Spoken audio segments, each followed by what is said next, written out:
Hello, everyone. I'm Sam Eckmann from Gold Derby here with Ann Dowd from the film Mass.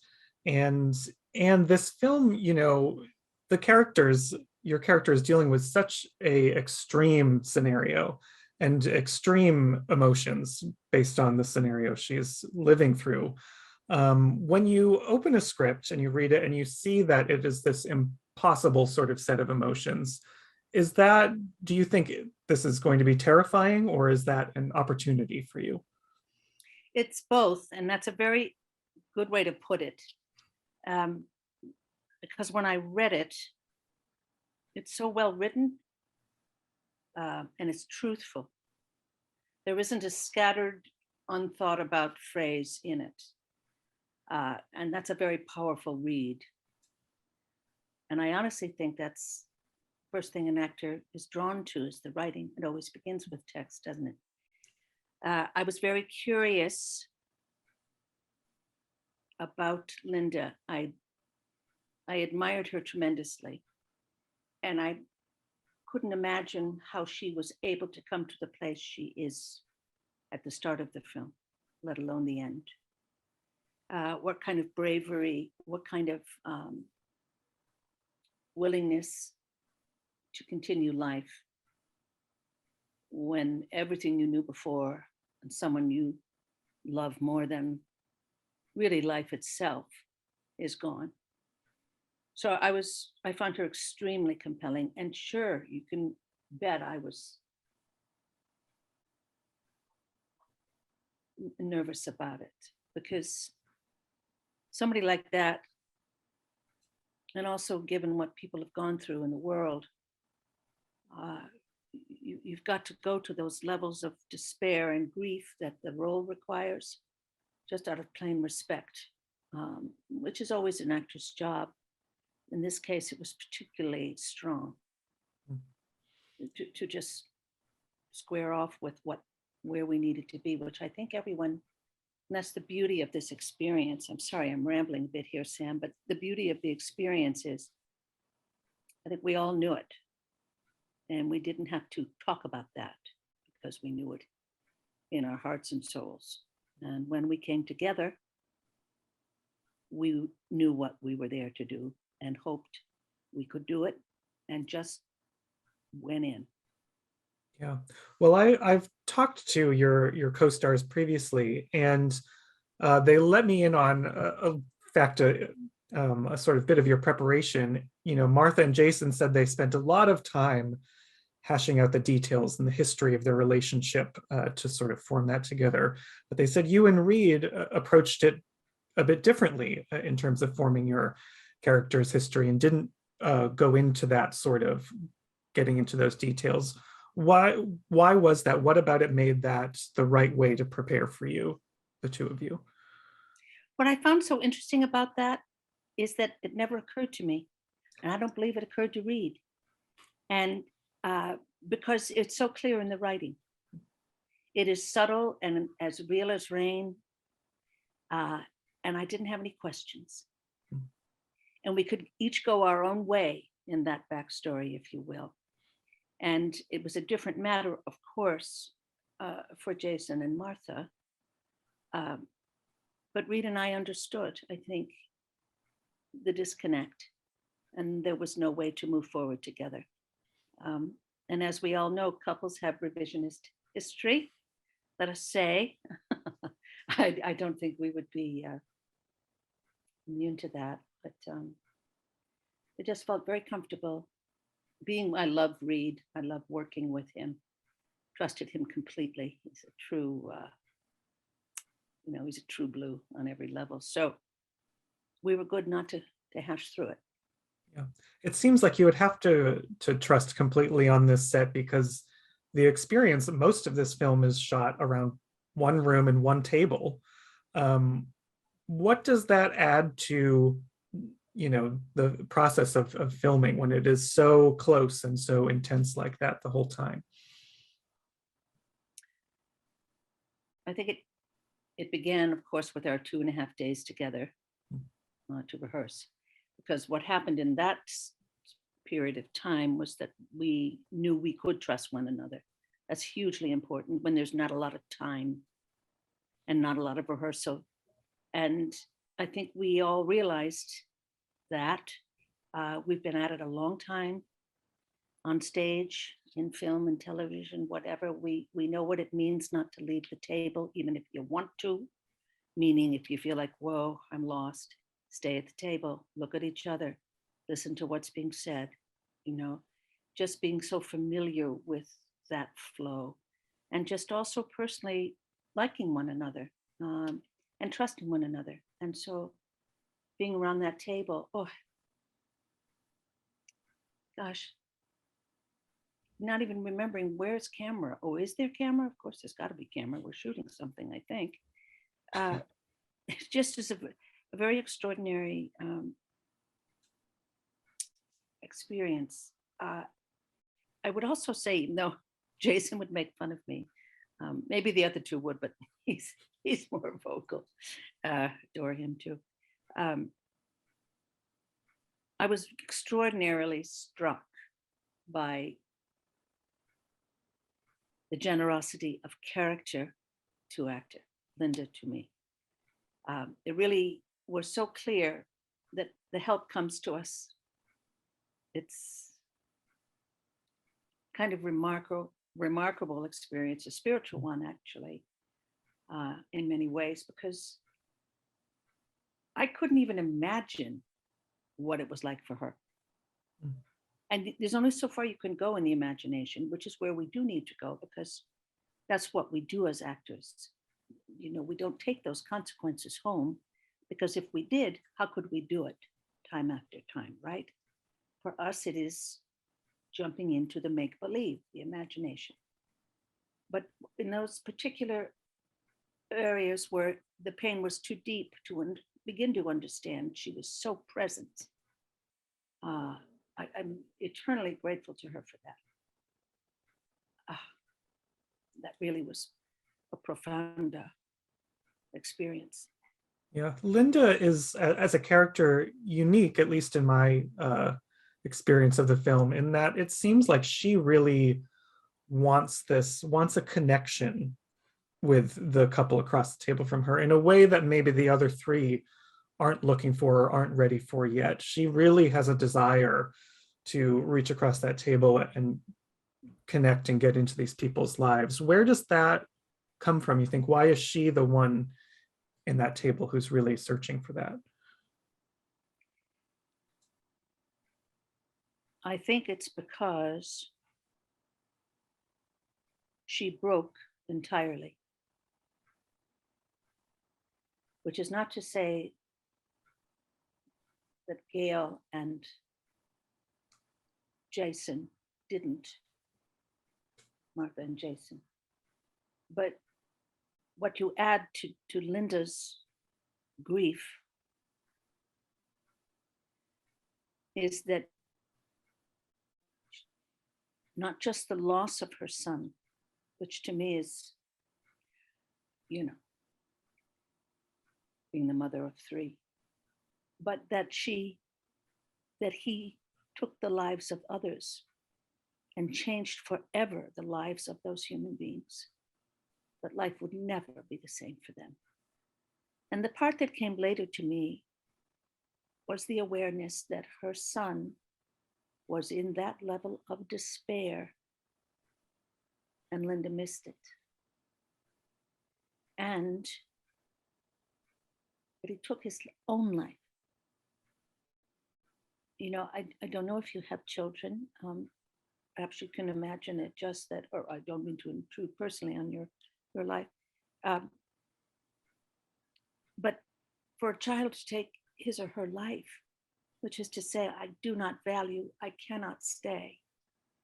It's so shattering. And so she, on every level, that's it. And when those walls all crash and break,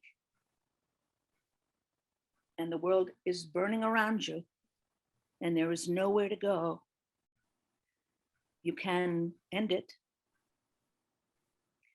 You can build the defenses back. You know, we can do that. We do to survive. I think for some reason she knew there was no point to it, that there's nothing to build back. It's all gone. And so she does not have expectation for forgiveness in that room. She's already been to that level of, she's been there and stayed there and looked it square in the eye and realized the only thing I can do is come in without armor, and anything I can offer that alleviates any pain or that clarifies anything. Because when you're in the room with someone, it's very different. We write letters and so on and so forth, but we are face to face. I just think that that's what one of the things I admire about her is it didn't rebuild. I mean, she knew the marriage was over. She has a responsibility to her other son, and to coming to know who she is after everything she knew shattered. I'm rambling, sorry. That's okay. One That of makes those, sense to you? it certainly does, because one of those moments, I think one of your most emotional moments where you want some sort of connection happens at the end of the film when you approach Gail and say, she says, I have a story I want to tell too. And it's intriguing because it actually is one of the few moments that takes place outside of the room. Yeah. What did that provide? What did that provide that was different when you had to sort of break this little bubble that you were all in and film one of your most emotional scenes outside of that space? Well, the interesting, other interesting part is we filmed it before the room. Yeah. Well, that's quite a tall order. Because that's just the nature of filming, isn't it? Location outside, and then we moved in. Again, that comes from, sorry, I'll go back. Can I tell you a story about something else? And then Yes, absolutely. I remember doing a film about Huey Long. John Goodman was Huey. This is one of their very early film roles. And I played his wife. And of course, I was scared of him. I'm scared, I didn't know who am I and what was I absolutely doing there. But also one of the first scenes we shot, if not the first, was his death. And I remember thinking, okay, all right, so could someone help me out here? How does this work exactly? And that's when I realized I'm very fortunate. I don't know how to say it metaphysically, but it was as if I had already lived all those lives, all those years with him. And the reality and understanding of what it was like to lose him came. And I realized, honey, it doesn't matter now. You see, don't you understand? In the nature of what you're doing and in this extraordinary business of acting, all the help comes from all over the place. So don't go to intellect, don't go to linear understanding, let go. And so for this, I just asked Linda to give me a hand, show me where to go on it. And she did. I don't mean to sound whatever, but that's the truth. She just said, here I am, this is what's going on. Wow. So. Well, it worked. Thanks. Makes me cry. If we can sort of shift for a moment, because this is, was a very intense film dealing with very heavy circumstances and emotions. And you recently got to share a whole different side of yourself on live in front of the studio audience, playing Mrs. Garrett, doing an exceptional job with Facts of Life and Different Strokes. What is it like to make, we've seen you in a lot of dramatic roles recently, which have all been great, but this is a huge shift when you consider Mass or The Handmaid's Tale. What was it like to sort of do a complete 180 and be in a live comedy? Oh, totally a blast. Completely. It just reminded me of doing the school play. You know what I mean? When you think I can do anything, you're young, you think I can do it. I was scared to death. If you sit down for the reading of Different Strokes, and to your right is Snoop Dogg, and to your left, is Damon Wayans, hello, and then Kevin Hart, and then John Lithgow, what? And then, Facts of Life, the name, Stuart and Jen and Catherine, all these extraordinary talents. terrified. Thought, what am I doing here? So I had to sort of push that one back every day. Like, stop it, honey. You've been around. You can't hide behind, you just can't. You're just going to pretend. And of course, the wonderful example of Charlotte Rae, she was right there, front and center, because of course I could see the episodes. So once I got a handle on that, it was so fun. Mm. I mean, and they're all telling me, boy, it's the way to do it. A half-hour sitcom. That's the life. I was thinking, tell me about that. I have no clue what you mean. But what was cool? And of course, Jim Burrows, the best. Norman Lear, what's happening? Kimmel, everywhere you looked, heaven. Just lovely, lovely, lovely people. Allison Tolman, I keep throwing names out. But anyway, because they were all so great, the guys, everybody. What was I going to say to you? Oh, you know what it reminded me of? Like being in a play, because you had your script in your hand. Love that. And then you have your pencil, cross left, down right. I just suddenly felt like, oh, my feet are on the ground. I remember this. This is how it all began for me, and lots of time in the theater. So that was very comforting. And knowing we had a few days to rehearse, it was a blast. The short answer. Well, it looked like it on screen. It was very fun to watch because it looked like you all had a lot of fun up there. They were so nutty, all of them. It was so funny. Anyway. Yeah. Well, before I let you go, I just want to quickly ask you, because we keep track of all awards here at Gold Derby, and you had a very long celebrated career, but you finally had a big awards breakthrough at the Emmys with double nominations with Handmaid's Tale and Leftovers, and then you won for Handmaid's Tale. And after you've played so many characters over the years, that moment, do you think that offered any sort of turning point? What is sort of a major difference you've noticed in your career after that moment? Well, first, personally, I'll never forget it. I didn't see it coming, really. I thought that's absolutely not going to happen. And so, the profound gratitude you feel, and just being there, you think, it was a beautiful, beautiful few moments. I'll just tell you that much. As to what it's changed, well, I've been fortunate in the last several years that I haven't auditioned, you see. I mean, I love auditioning. I haven't done it in a while. And I hesitate to say it because I know actors are doing it, and now you have to put it on self-tape. I couldn't even figure out how to turn the damn camera on, let alone not having a personal interaction with a casting director. I honestly can't fathom it. So, that's the great gift in it, being considered for roles that perhaps I wouldn't have been, I have no idea why I was considered for Facts of Life, etc. I was like, thanks for that vote of confidence. I don't know where you got it, but it was pretty great.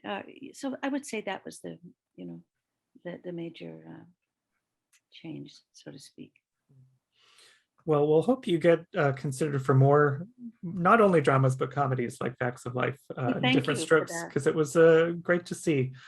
Thank you. Everyone who's out there watching, subscribe to Gold Derby. Keep up to date with us throughout this season. Gold Derby. I really like you all over there. Oh, thank you. We appreciate that. Thank you no, I mean it. I've had a lot of very nice experiences. Great. Thank you so much, Anne. It was great to talk to you. A great pleasure. Happy New Year to you. You as well.